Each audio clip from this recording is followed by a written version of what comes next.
मेरी चाची की तबीयत खराब थी, तभी उसने मुझे अपना ख्याल रखने के लिए अपने घर बुला लिया। मेरे चाचा ने मेरे साथ ज़बरदस्ती करने की कोशिश की। मैंने ये सब मामला अपनी चाची को बता दिया, लेकिन मेरी चाची बोली तुम्हें ये करना ही होगा वरना अच्छा नहीं होगा। उसके बाद जो भी उन्होंने मुझे कहा वो सुनकर तो मेरे पैरों तले ज़मीन खिसक गई। ये कहानी आपके रोंगटे खड़े कर देगी कि किस तरह मेरी बर्बादी के पीछे कोई दूसरा नहीं था बल्कि मेरे अपने सगे थे। मेरे चाचा चाची की शादी के वक्त मैं सिर्फ 13 साल की थी। शादी के बाद वे लोग हमसे अलग होकर दूसरे शहर रहने चले गए। उस वक्त मेरा रो रो कर बुरा हाल हो गया था। मेरे चाचा ने मुझे अपने पास बिठाया और मेरा हाथ पकड़कर कहने लगे, मेरा घर तुम्हारा भी घर है, जब तुम्हारा दिल चाहे हमारे घर चली आना, मैं तुम्हें पूरा शहर घुमा लाऊंगा। उनकी ये बात सुनकर मैं खुश हो गई। चाचा चाची शादी करके दूसरे शहर गए। वो लोग तो विदा होकर चले गए, लेकिन मेरे दिल में ये अरमान जाग उठा कि मैं कब अपने चाचा के घर जाऊंगी और मजे करूंगी। उनकी शादी को 3 साल गुजर गए थे, लेकिन मैं उनके शहर में नहीं जा सकी। अब मुझ में काफी बदलाव आ गया था। मैं अपनी जवानी की सीमा पर थी। पूरे 3 साल बाद चाचा ने हमारे घर का चक्कर लगाया और उनके साथ चाची भी आई थी। वो मुझे देखकर बहुत खुश हुए। वो लोग बहुत ही अच्छे और प्यार करने वाले लोग थे। जितने दिन वो हमारे घर रहे, हर वक्त मेरे आगे पीछे रहते और मेरा बहुत ख्याल रखते थे। मेरे लिए गिफ्ट भी लाए थे। मेरे कोई भाई बहन नहीं थे, इसलिए मेरा चाची के साथ लगाव हो गया। 1 हफ्ते बाद वो लोग हमारे घर से अपने घर चले गए। 2 महीने बाद चाची का फ़ोन आया। उन्होंने बताया कि उनकी तबीयत कुछ ठीक नहीं है। डॉक्टर ने उन्हें आराम करने की सलाह दी है। चाची बहुत ज़्यादा परेशान थी और वो मम्मी से कह रही थी कि वो अकेले दूसरे शहर में इस हालत में नहीं रह सकती, क्योंकि उनके घर में सिर्फ चाचा और चाची के पापा रहते थे। उनकी मम्मी तो काफ़ी सालों पहले चल बसी थी। अब उनके अपने सिर्फ हम लोग ही थे। और जब डॉक्टर ने उन्हें आराम करने को कहा है तो उन्हें चिंता हो रही थी कि उनका ख्याल कौन रखेगा। और उनकी बातें सुनकर मम्मी भी बहुत ज़्यादा परेशान हो गई।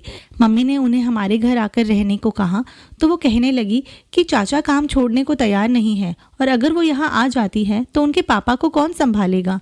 वैसे भी 1-2 महीने की बात नहीं थी, पूरे 6 महीने का रेस्ट बोला था। उनकी बात सुनकर मैंने मम्मी से कहा कि मैं चली जाती हूँ। पहले तो मम्मी हिचकिचा रहे थे, पर मेरे जोर देने पर वो मान गए। जब मम्मी ने चाची को बताया कि मैं पूजा को तुम्हारे पास भेज रही हूँ, तो चाची बहुत खुश हुई और कहने लगी, पूजा को अकेला मत भेजना, मैं उसके चाचा को उसको लेने भेजूंगी। मैं तो कब से शहर जाने के लिए मर रही थी, इसीलिए फौरन खुशी खुशी अपना सामान बांध लिया। 2 दिन बाद चाचा मुझे लेने के लिए आए और उनके साथ मैं चाची के पास दूसरे शहर चली आई। मैं नहीं जानती थी कि मेरा ये एक फैसला मेरी ज़िंदगी बदल देगा। चाची मुझे देखकर खुश हुई थी। उन्होंने पहले से ही मेरे पसंद का खाना बाहर से मंगा रखा था। मुझे रहने के लिए सामने वाला कमरा भी दे दिया। मुझे चाची के पापा का रवैया कुछ अच्छा नहीं लगा था। वो बिस्तर पर पड़े मुझे देखकर अजीब अजीब बातें करने लगे। उनकी बातें मेरे समझ से बाहर थी। चाची मेरा हाथ पकड़कर मुझे कमरे में ले गई और कहने लगी कि मेरे पापा बीमार है, इसीलिए इसके आगे उनके कमरे में जाने की जरूरत नहीं है। मैं चाची के पापा से पहली बार मिल रही थी।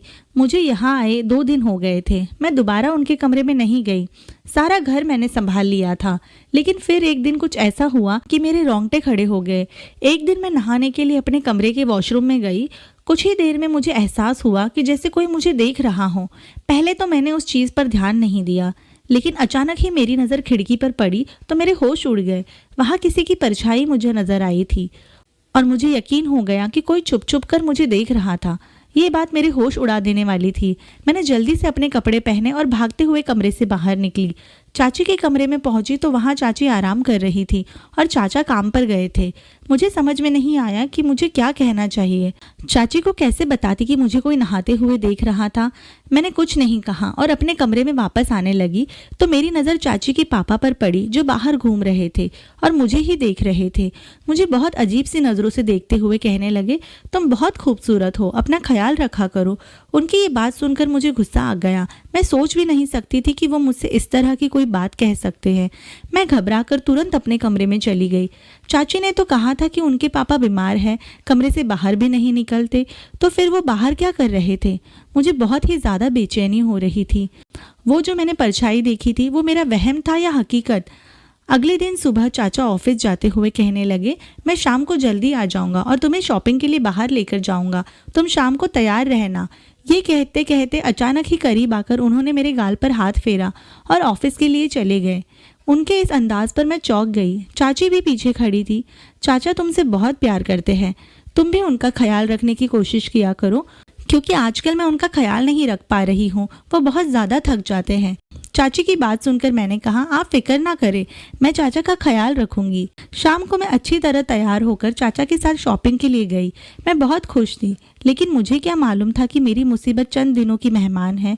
उस दिन बहुत थक कर लौटी थी और खाना खाते ही मैं अपने कमरे में जाकर सो गई। आधी रात को अचानक ही लाइट चली गई और मेरी आँख खुली तो मुझे ऐसा लगा जैसे मेरे बेड पर कोई बैठा है। कमरे में अंधेरा था, मुझे कुछ भी दिखाई नहीं दे रहा था और फिर अचानक ही कोई मेरे करीब आने लगा। मुझे एहसास हुआ कि मेरे साथ कुछ गलत होने वाला है, तो मैंने अपनी पूरी जान लगाकर उसे धक्का दिया। वो एकदम पीछे हटा और भागकर कमरे से निकल गया। मुझे अब तक कुछ दिखाई नहीं दे रहा था। अंधेरा बहुत ज़्यादा था, लेकिन मैं दीवार के सहारे से चाची के कमरे में पहुंची। वहां जाकर मैंने चाची को आवाज़ दी तो वो कहने लगी, पूजा, अक्सर हमारे घर की लाइट ट्रिप हो जाती है, चाचा जल्दी ठीक कर देंगे। मैं चाची के पास ही बैठकर रोने लगी। थोड़ी देर बाद लाइट आ गई। वो कहने लगी कि तुम भी बहुत पागल हो, ज़रा से अंधेरे से घबरा गई हो, मेरा ख्याल कैसे रखोगी। चाची की आवाज़ सुनकर मैंने कहा, ऐसी बात नहीं है, मेरे कमरे में कोई था इसीलिए मैं डर गई थी। मेरी बात पर वो ज़ोर ज़ोर से हंसने लगी। चाचा तो मेरे कमरे में ही थे और पापा तो कमरे से बाहर नहीं निकलते, तुम खामखा डर गई हो। मुझे समझ में नहीं आया कि मैं चाची को किस तरह से यकीन दिलाऊं कि मेरे कमरे में कोई आया था, लेकिन वो कौन हो सकता, ये बात मुझे समझ में नहीं आई थी। चाचा नहीं हो सकते क्योंकि वो चाची के साथ थे, लेकिन फिर मेरे साथ कमरे में कौन था। मेरे दिमाग में रह रहकर चाची के पापा का ख्याल आ रहा था। लाइट ठीक करके चाचा कमरे में आए तो मुझे देखकर चाची से कहने लगे, देखा, मैं तुम्हें पहले से ही कह रहा था कि पूजा अंधेरे से घबरा जाएगी, इसके पास चली जाओ।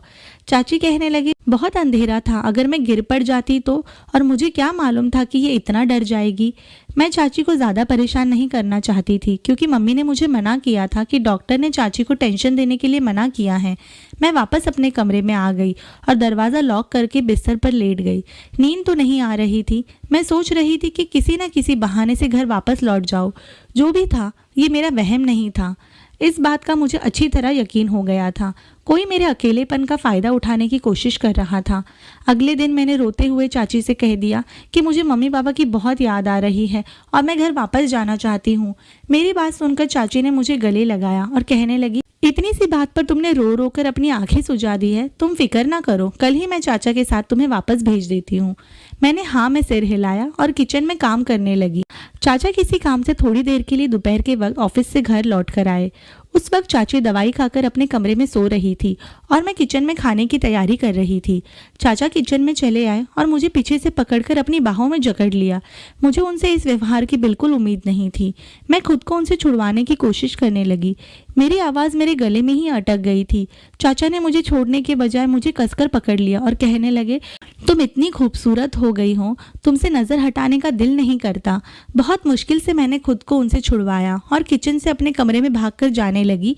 तभी चाचा कहने लगे कि तुम नहाते हुए भी बहुत खूबसूरत लग रही थी। मेरे मोबाइल में तुम्हारी वीडियो है। ये सुनकर मेरी सांस ही रुक गई।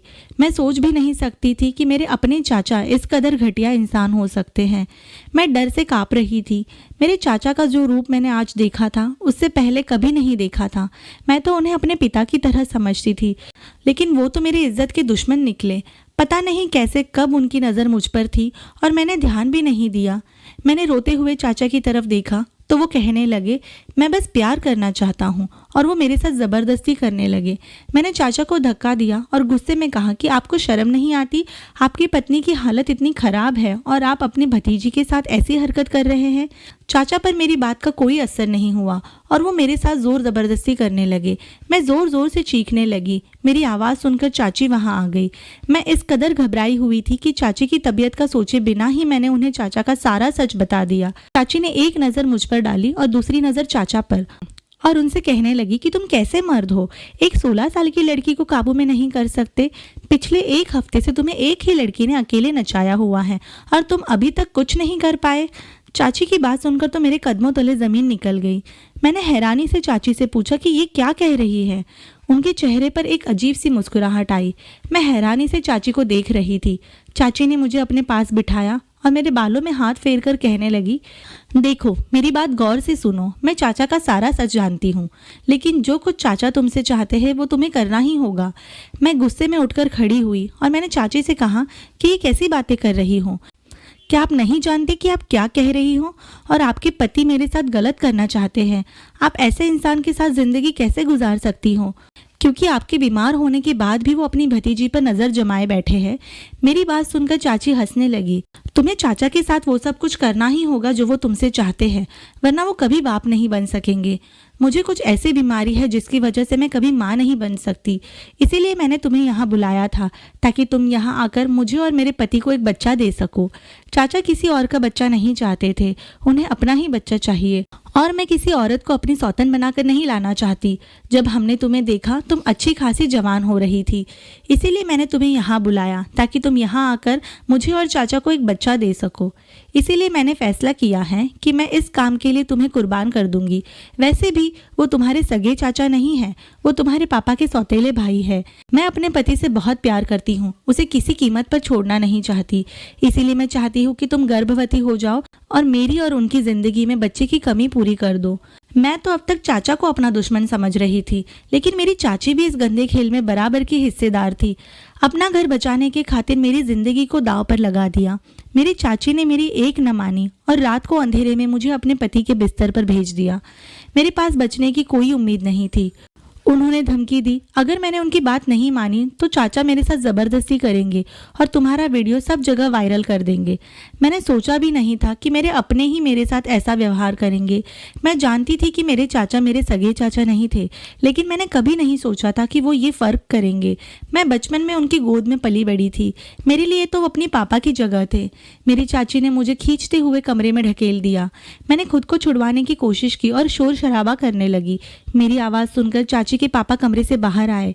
उन्होंने फौरन ही बीच में आकर मुझे मेरी चाची से छुड़वाया और चाचा चाची को धमकी दी, अगर उन दोनों ने मेरे साथ कोई ज़बरदस्ती करने की कोशिश की तो वो पुलिस को फ़ोन कर देंगे। चाची अपने पापा के साथ बदतमीज़ी करने लगी, लेकिन उनके पापा किसी भी हाल में मुझे अकेला छोड़कर पीछे नहीं हटे। वो मुझे अपने कमरे में ले आए और कहने लगे, बेटा, मुझे पहले दिन से ही इन दोनों की नीयत गलत लग रही थी। अगर मैं तुम्हारे चाचा के खिलाफ कुछ कह देता तो तुम शायद कभी मेरा विश्वास न करती। अब जबकि तुम सब जान चुकी हो तो तुरंत अपने घर वापस लौट जाओ। ये दोनों इंसान नहीं बल्कि दरिंदे बन चुके हैं। शायद मेरी बेटी की परवरिश में कोई कमी रह गई है, जिसकी वजह से आज ये दिन देखने पड़ रहे हैं। मैंने चाची के पापा के फ़ोन से अपने घर फ़ोन किया और अपने पापा को सारी बात बता दी। अगली सुबह मेरे पापा मुझे लेने आ गए। उन्होंने मेरी बात पर चाचा से हमेशा के लिए रिश्ते ख़त्म कर दिए। पापा को इस बात पर बहुत अफसोस हो रहा था कि शायद उनकी परवरिश में कोई कमी रह गई थी, और मैं सोच रही थी कि मेरी कौन सी अच्छाई थी जो मेरे काम आ गई कि चाची के पापा मेरी आवाज़ सुनकर मुझे बचाने आ गए। इस बात को कई साल गुजर गए। हमारे चाचा के साथ हमारा कोई रिश्ता नहीं रहा। अब समझ आ गया था कि चाचा पर भरोसा करके मैंने बहुत बड़ी भूल की थी। उन्होंने जो कुछ मेरे साथ किया था वो बद से भी बदतर था, लेकिन मैं उनकी बहुत इज्जत करती थी, पर वो इस काबिल नहीं थे। ये सब चीज़ें दुनिया में अब बहुत ज़्यादा बढ़ रही है, इसीलिए हर कोई अपनी इज्जत को बचा कर रखे। जो सबसे ज़्यादा भरोसेमंद होते हैं आखिरकार वही धोखा देते हैं। दोस्तों, आप सभी को ये कहानी कैसी लगी कमेंट करके हमें ज़रूर बताएं, और कहानी अच्छी लगने पर लाइक और शेयर ज़रूर करें। और ऐसी कई दिलचस्प कहानियाँ सुनने के लिए आपके कहानी सुनो चैनल को सब्सक्राइब करें। धन्यवाद।